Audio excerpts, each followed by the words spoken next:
One of the biggest news stories in the world right now is about Cana, the college student who went missing after visiting the Rio Republica in Punta Cana. My heart goes out to her family. I can't imagine the pain they are experiencing, and I pray for a resolution and a miracle. We've all been young. We've all taken risks when we felt invincible. Whatever the details ultimately reveal, this is heartbreaking. Since the news broke, there has been a flood of questions, conspiracy theories, reports from people claiming to have seen her, and plenty of speculation. It's been difficult to keep up.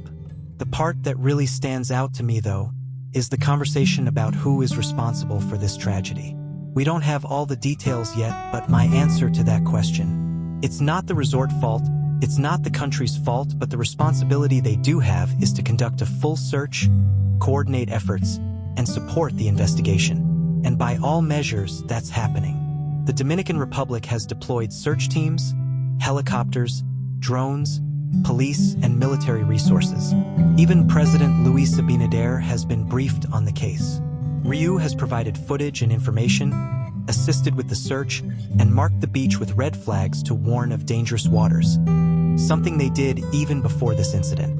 What's getting lost in this conversation, however, is something far bigger: the erosion of personal responsibility in culture. Outcomes are no longer seen as a result of personal choices, but as failures of institutions, businesses, or even entire nations. Now, let me be clear. I am not blaming this young woman. That would be unfair, especially without knowing all the facts. But from what has been reported so far, there were potentially risky choices involved.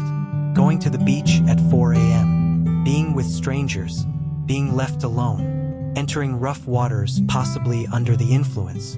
None of these things are bad. They are unfortunate decisions that countless young people make while traveling. I've made some myself. So should it have been the police's fault for not stopping people?